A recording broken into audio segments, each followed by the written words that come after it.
There is a core convention team on the ground right now in Milwaukee. And 12 News anchor and Upfront host Adrienne Pedersen is here. Joyce, I talked with Joe Salmonese. He's the CEO of the convention committee, and he tells me why he's so excited to tell the story of Wisconsin.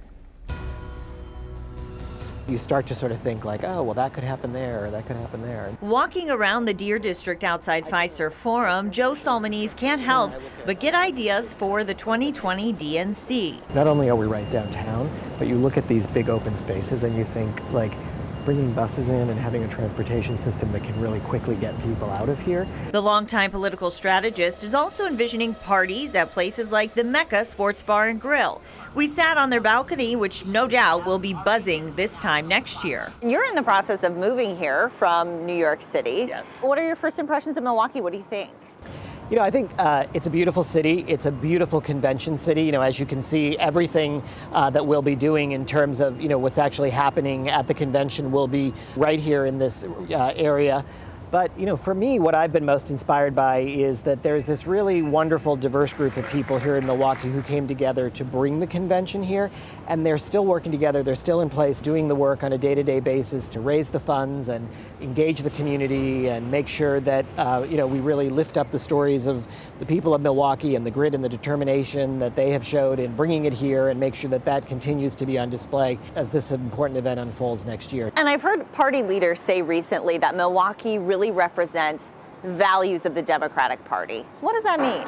Well, I think if you look at the work that went into bringing the convention here, the determination, and also I think, the transparency and the collaboration and the diverse group of people that came together to really do the work. I think the nature of the work and the success of that effort and the way that that group continues to work together, I think that is really emblematic of the values of the Democratic Party and also the values of this part of America. Politics played a big part in helping the Brew City land the convention. But I also think there is an opportunity to talk about what has happened here, working people and the stories of working people and what has happened under the Trump administration and what a change in leadership has an opportunity to mean for Milwaukee and Wisconsin and for the Midwest. The stories of hardworking people here in Wisconsin and across the Midwest are going to be centrally important to the story that we have to tell next year. And Milwaukee isn't perfect, and some of the city's issues have already been in the national spotlight, unfortunately, when it comes to crime and poverty, several police officers killed, the black male incarceration rate. How do you grapple with that? How does that factor into what you're doing here?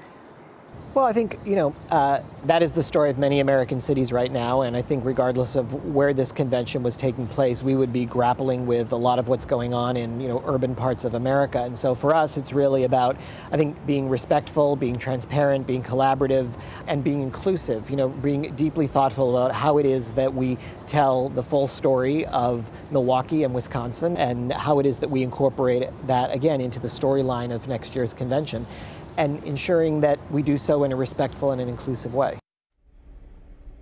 And it's not just about that Fiserv Forum area either. Salmonese said he hopes to get convention goers to go to other parts of the city, and he wants to recruit volunteers from across the state. Joyce?